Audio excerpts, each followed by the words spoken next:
अस्सलाम वालेकुम dear students, आप लोग कैसे हैं। आज का जो हमारा लेक्चर है वो है कि रिकॉग्नाइजिंग आर्ग्यूमेंट्स को कैसे पहचाना जाए।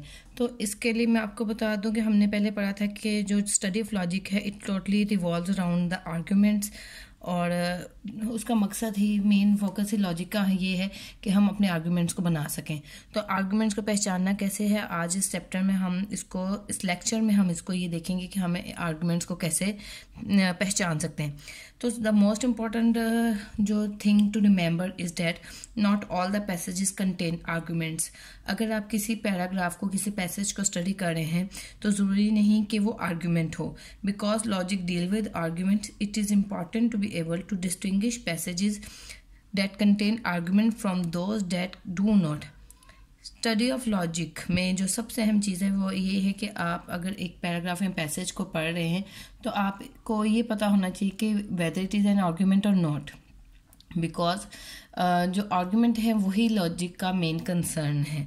ठीक है, अगर हम इस काबिल नहीं हैं कि हम एक आर्ग्यूमेंट को, एक ऐसे पैराग्राफ को जिसमें आर्गुमेंट आ रहा है उसको एक ऐसे पैराग्राफ से अलग कर सकें जिसमें आर्गुमेंट नहीं आ रहा, तो हमारे स्टडी ऑफ लॉजिक का कोई प्रॉपर यूज़ नहीं है।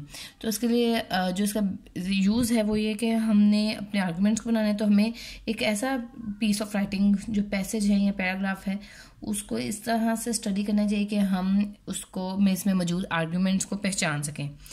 ठीक है, अगर किसी पैराग्राफ में आर्ग्यूमेंट मौजूद है तो इसके लिए दो कंडीशंस का सेटिस्फाई होना ज़रूरी है।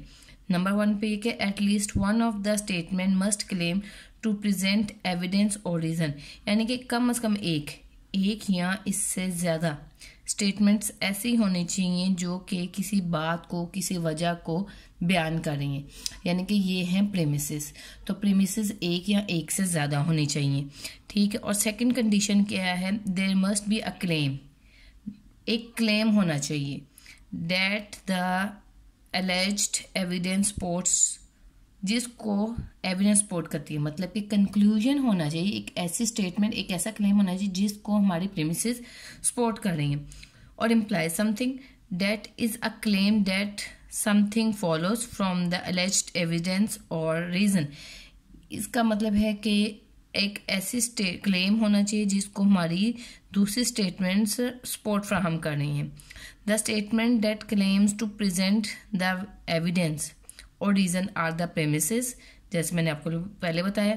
And the statement that the evidence is claim to support और इम्प्लाई इज द कंक्लूजन।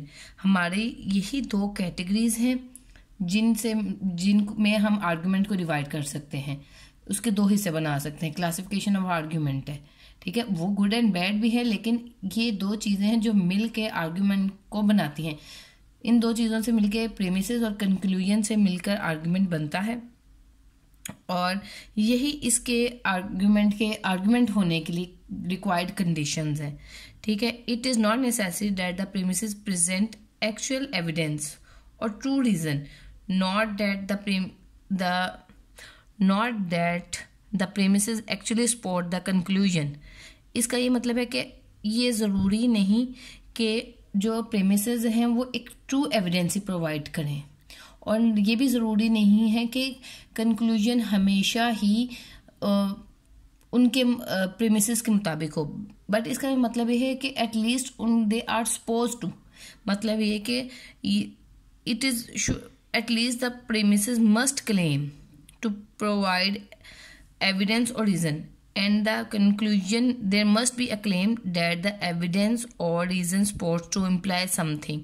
यानी कि अगर हकीकतन में प्रेमिस हमारे कंक्लूजन को सपोर्ट फ्राहम नहीं कर रही तो भी ऐसा होना चाहिए कि वो उनका फंक्शन ऐसा हो कि वो सपोर्ट फ्राहम कर रही हैं। मतलब ये कि हमारा कंक्लूजन प्रेमिसेस को फॉलो करना चाहिए, उसका it is suppose to be, though it actually does not follows the premises। ठीक है, तो the first condition expresses the factual claim, जो फर्स्ट कंडीशन पर लिखी हुई है कि at least one of the statement must claim to present evidence और reason, and the second condition is called the inferential claim. तो फर्स्ट कंडीशन के लिए है कि जो फैक्चुअल क्लेम है और and deciding weather it is fulfilled often falls outside the domain of the logic. हमारे लिए इसको चेक करना कि ये फैक्चुअल क्लेम ट्रू है या नहीं, ये हमारी डोमेन जो है लॉजिक उससे बाहर है, इसलिए हमारा ज़्यादातर जो फोकस है ना वो हमारी सेकंड कंडीशन पे है। जो सेकंड कंडीशन को दोबारा रीड कर लेते हैं, there must be a claim that the alleged evidence supports और इम्प्लाइज समथिंग। मतलब ये कि that is a claim that something follows from the alleged evidence और रीजन। ठीक है, इसको हम कहते हैं जी inferential claim. The inferential claim is simply the claim that the passage expresses a certain kind of reasoning process. Inferential claim ये की सिंपल डेफिनेशन ये है कि जो पैराग्राफ है, ये पैसेज है, वो एक खास किस्म का रीजनिंग प्रोसेस बयान करता है। दैट समथिंग सपोर्ट्स और इम्प्लाइज समथिंग और that something follows from something. इसका मतलब ये है कि कोई चीज़ किसी को सपोर्ट फ्राहम कर रही है और कोई चीज़ उसको फॉलो कर रही है। अब आ जाता है हमारा नेक्स्ट के how to decide whether a passage contains an argument और नॉट। तो इसके लिए in deciding whether a passage contains an argument you should look for 3 things. 3 चीज़ें इस बात को बयान करती हैं कि एक पैराग्राफ में एक आर्ग्यूमेंट है या नहीं। First of all indicator words हैं such as therefore since because, मतलब कि आपने कंक्लूजन इंडिकेटर्स भी देख सकते हैं और आप प्रेमिसेस इंडिकेटर भी देख सकते हैं। अगर इन दोनों में से किसी एक का इंडिकेटर भी मौजूद है तो उसका मतलब ये है कि हमारा आर्ग्यूमेंट है। अगर उसके अलावा आप द सेकंड चीज़ जो दे सकते हैं inferential relationship between the statements, कि स्टेटमेंट के दरमियान एक इन्फ्रेंशियल रिलेशनशिप मौजूद है या नहीं। इन्फ्रेंशियल रिलेशनशिप का भी मतलब यही है कि एक स्टेटमेंट से दूसरी चीज़ नतीजे के तौर पर बयान की जा सकती है। इन्फ्रेंशियल रिलेशनशिप का यही मतलब है कि आप किसी चीज़ से किसी चीज़ को कंक्लूड कर सकें, नतीजा निकाल सकें। एंड थर्ड है typically kinds of non arguments. ठीक है, अगर आपको इंडिकेटर वर्ड्स नहीं मिल रहे तो आप उनके दरमियान इन्फ्रेंशियल रिलेशनशिप देख लें। ठीक है, अगर इन्फ्रेंशियल रिलेशनशिप में भी कुछ कन्फ्यूजन है, नहीं समझ लग रही, तो आप देख लें कि क्या इस पैराग्राफ में नॉन आर्ग्यूमेंट्स तो मौजूद नहीं है। ठीक है, बट अगर देखा जाए तो ये 3 कंडीशंस की मदद से हम एक डिसाइड कर सकते हैं कि एक पैराग्राफ में आर्ग्यूमेंट मौजूद है या नहीं। लेकिन still but the mere occurrence of an indicator word does not guarantee the presence of are argument. It is important to see that statement identified as the conclusion is claimed to be supported by the one or more of the other statements. Also keep in mind that in many arguments they lack indicator words. The conclusion is the first statement. ठीक है, अगर किसी argument में indicator word missing है तो जो first जुमला है, फर्स्ट सेंटेंस है, फर्स्ट स्टेटमेंट है, वो कंक्लूजन होगी और जो रिमेनिंग है वो आपकी प्रेमिसेस होंगी। Furthermore it helps to mentally insert the word therefore before the various statements before deciding that a statement should be interpreted as a conclusion.